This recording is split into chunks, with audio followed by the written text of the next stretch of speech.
Bulldozer ಕಾನೂನು ತರೋಕೆ ಇದು ಉತ್ತರ ಪ್ರದೇಶ ಅಲ್ಲ, ಕರ್ನಾಟಕವನ್ನು ಯುಪಿಗೆ ಹೋಲಿಸಬೇಡಿ ಎಂದು ಕೆಪಿಸಿಸಿ ಅಧ್ಯಕ್ಷ ಡಿಕೆ ಶಿವಕುಮಾರ್ ಬಿಜೆಪಿ ಸರ್ಕಾರದ ವಿರುದ್ಧ ವಾಗ್ದಾಳಿ ನಡೆಸಿದ್ದಾರೆ.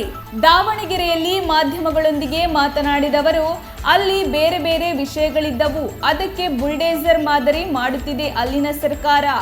ಆದರೆ ಕರ್ನಾಟಕದಲ್ಲಿ ಪ್ರಜ್ಞಾವಂತರಿದ್ದಾರೆ. ಬಿಜೆಪಿ ಸರ್ಕಾರ ಯಾಕಾದರೂ ಬಂದಿದೆ ಎಂದು ಜನ ಕೊರಗುತ್ತಿದ್ದಾರೆ ಎಂದು ಕಿಡಿಕಾರಿದ್ದಾರೆ. ಬಿಜೆಪಿಯವರು ಆಪರೇಷನ್ ಕಮಲ ಮಾಡಿ ಅಧಿಕಾರಕ್ಕೆ ಬಂದಿದ್ದಾರೆ. ಅವರು ಜನಾದೇಶದಿಂದ ಅಧಿಕಾರಕ್ಕೆ ಬಂದಿಲ್ಲ, ಶಾಸಕರನ್ನು ಖರೀದಿ ಮಾಡಿ ಅಧಿಕಾರ ನಡೆಸುತ್ತಿದ್ದಾರೆ. ಇದನ್ನು ಸದನದಲ್ಲೇ ಶಾಸಕ ಶ್ರೀನಿವಾಸ್ ಗೌಡ ಒಪ್ಪಿಕೊಂಡಿದ್ದಾರೆ. ಆಪರೇಷನ್ ಕಮಲದಿಂದ ಬಿಜೆಪಿ ಸರ್ಕಾರ ಜನ್ಮ ತಾಳಿದೆ. ಹೀಗಾಗಿ ಔಷಧಿ, ಗೊಬ್ಬರ, ನೇಮಕಾತಿ ಎಲ್ಲದರಲ್ಲೂ ದುಡ್ಡು ಹೊಡೆಯುತ್ತಿದ್ದಾರೆ ಎಂದರು. ಕಾಮಗಾರಿಗಳಲ್ಲಿ 40% ಕಮಿಷನ್ ಪಡೆಯುತ್ತಿದ್ದಾರೆ. ಇವರು ಇವತ್ತು ಇರ್ತಾರೆ, ನಾಳೆ ಹೋಗ್ತಾರೆ. ಆದರೆ ಇದು ರಾಜ್ಯಕ್ಕೆ ಕಪ್ಪು ಚುಕ್ಕೆ ತಂದಿದೆ. ಪ್ರಸ್ತುತವಾಗಿ ನಡೆಯುತ್ತಿರುವ ಧರ್ಮ ದಂಗಲ್ನಿಂದಾಗಿ ಬಿಜೆಪಿ ನಾಯಕರ ನಡೆಯ ಬಗ್ಗೆ ಬೇಸರ ವ್ಯಕ್ತಪಡಿಸಿದರು.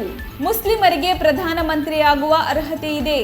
ಏಕೆ ಮುಸ್ಲಿಮರು ರಾಷ್ಟ್ರಪತಿಯಾಗಿಲ್ವಾ, ವಿಜ್ಞಾನಿಗಳಾಗಿಲ್ವಾ? ಯಾಕೆ ಅವರ ಮೇಲೆ ಸುಮ್ಮನೆ ಭೇದ ಭಾವ ಮಾಡುತ್ತೀರಿ?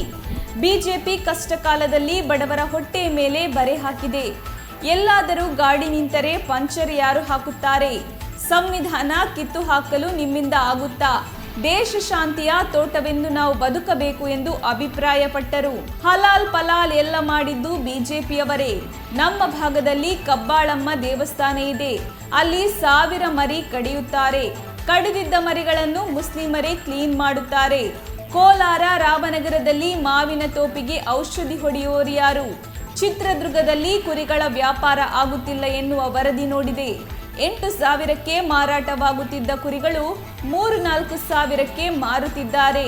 ಈಗ ಬಿಜೆಪಿಯವರು ಕುರಿಗಳನ್ನು ತಗೊಂಡು ಹೋಗುತ್ತಾರಾ? ಇದರ ಪರಿಣಾಮ ಸಂತೆ ಜಾತ್ರೆಗಳ ಮೇಲೆ ಬಿದ್ದಿದೆ ಎಂದು ಕಿಡಿಕಾರಿದರು.